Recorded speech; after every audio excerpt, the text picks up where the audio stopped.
Assalamualaikum. Welcome to Shah Group Educational Channel.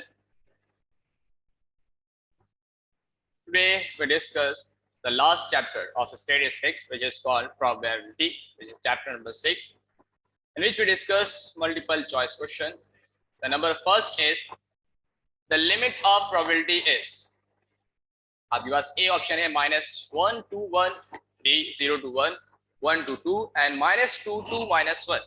तो इसका right option आपके पास क्या होगा? तो प्रोबेबिलिटी की जो लिमिट होती है वो 0 to 1 होती है. हमारे पास राइट ऑप्शन बी है. The number of different arrangements of 4 person to sit around a table. 4 लोगों को आपको टेबल के गिर्द बिठाना है. तो कितने तरीकों से आप बिठा सकते हैं? तो 4 पर्सन को अगर हम देखें सिट करते हैं तो 4 वेज के जरिए. तो 4 × 4, तो इसका राइट ऑप्शन 16. नंबर थर्ड है हमारे पास the number of different arrangements of the letter of the type word type. तो जैसे हमें मालूम है कि परमुटेशन का जो हमारे पास यूज होता है जिसमें हम ऑर्डर मेंटेन करता है. सेकंड हमारे पास है जो आपके वर्ड्स हैं वो डिफरेंट होना चाहिए, यानी ऑब्जेक्ट्स का डिफरेंट होना लाजमी है. तो अगर हम देखें तो टाइप में डिफरेंट ऑब्जेक्ट्स है. तो इस तरीके से आपको परमुटेशन के मेथड से इसको यूज करना है, जिसका फॉर्मूला आपको मालूम होना चाहिए रिपीटेशन और नॉट रिपीटेशन का, जिसमें हमारे पास जो है रिपीटेशन के फॉर्मूले भी मौजूद है, नॉट रिपीटेशन.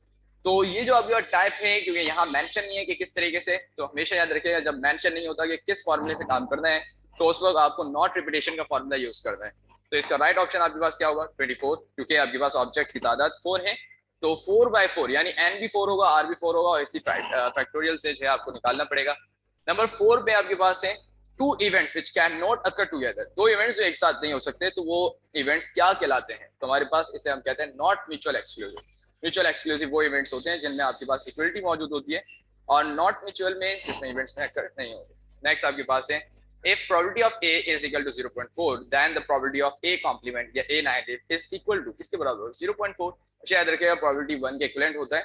तो इससे 0.4 आपके पास मौजूद है, तो 1 - 0.4 is right option C 0.6. Number 6 आपके पास है if two fair coins are tossed then the probability of getting one tail is. अगर आप दो सिक्कों को उछालते हैं तो उसके प्रोबेबिलिटी के चांसेस क्या होते हैं? तो हमें मालूम है 2 and इट्स मीन के 2 आपके पास कॉइन से, तो 2 raised to power 2 which is equal to 4. और इस तरीके से अगर हम देखें तो टैल के चांसेस कितने होंगे आपके पास? तो 100% हमारे पास अगर हम देखते हैं तो पहला आपका जो सैंपल बनेगा वो हेड हेड, फिर head tail, tail head and tail tail. तो इस तरीके से हमारे पास 1 टेल वाले 2 मौजूद है. तो 2/4 डिवाइड कर देंगे 2 1 time and 2 time 4 and 1/2 which is equal to 0.5 0.15. B option is the right. Number 7 आपके पास है if probability of A 0.60, probability of A आपके पास 0.80, probability of B है ये 0.80 and probability of A intersection B. आपने करना क्या है? probability of A को प्लस करवाना है probability of B के साथ and then माइनस करवाना है probability of A intersection B. तो आपका राइट ऑप्शन क्या होगा? 0.56. नेक्स्ट आपके पास है 8. A coin is tossed, the probability of getting a tail. अगर एक सिक्का उछाला जाए तो एक ही टैल आने के चांसेस कितने हैं? तो सिंपल हेड, सैंपल स्पेस आपके हेड और एक टैल बनेगा. तो आपके पास 1/2 which is equal to 0.5 0.50 is the right option. 9 हमारे पास मौजूद है if two fair coins are tossed. अगर दो सिक्कों को उछाला जाए तो then the probability of one head is, तो ऑटोमेटिक सी बात है आपके पास कि अगर हम दो सिक्कों को उछालते हैं तो आपकी सैंपल स्पेस 4 बनेंगे. और इस तरीके से अगर देखते हैं तो head head, head tail, tail head and tail tail. तो एक हेड के तो इसके भी चांसेस 2 हैं. तो 2/4 which is equal to 1/2 and 1/2 divide करेंगे तो हमारे पास आंसर क्या है? 0.50. 10 the set of all possible outcomes of an experiment is called. जब हम पूरे सेट की बात करते हैं, सारे आउटकम आने के चांसेस एक्सपेरिमेंट से, तो वो क्या होगा? सैंपल स्पेस कहलाता है. 11 ऑन टॉसिंग अ डाई. अगर आप एक डाई को टॉस करते हैं, प्रोबेबिलिटी ऑफ गेटिंग 6, तो चांसेस कितने? 6. तो एक अगर हम प्रोबेबिलिटी करते हैं डाइस को, तो डाई को अगर उछालते हैं तो हमारे पास चांसेस भी हमारे पास 6 रहते हैं. तो इस तरीके से आपके पास 6 के चांसेस 1/10. तो 1/6 तो आपके पास है, इसका कोई ऑप्शन नहीं दिया गया, तो none of them is the right option. 12 probability A plus probability of A complement. तो इसका आंसर क्या होगा आपके पास? 0.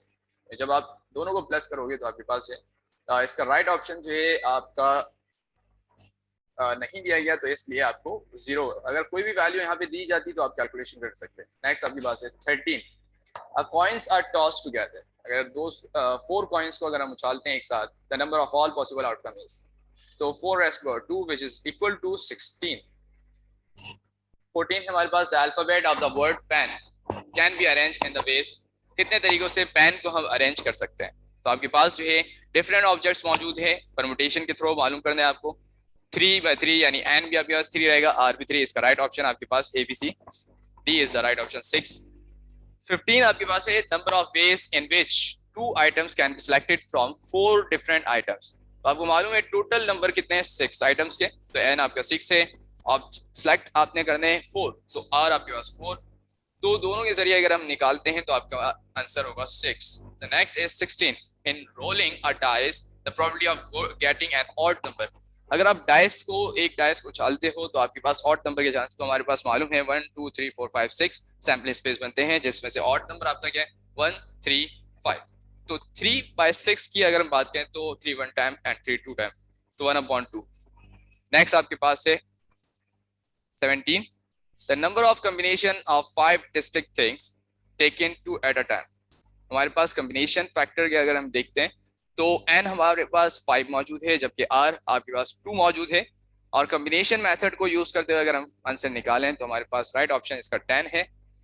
18 पे अगर हम देखते हैं तो permutation of 4 distinct object is in a line। 4 object आपको दिए गए हैं इन लाइन में, तो 4/4 यानी आपके परमुटेशन जो निकालना है एन भी 4 है आर भी 4 है, क्योंकि जब आपको आर नहीं दिया जाता कि कितने सेलेक्ट करने हैं तो हम आर को जो है टोटल ऑब्जेक्ट ठीक एक्सेप्ट करते हैं। तो 4/4 पे अगर हम परमुटेशन फाइंड करें तो हमारा राइट ऑप्शन होगा 24।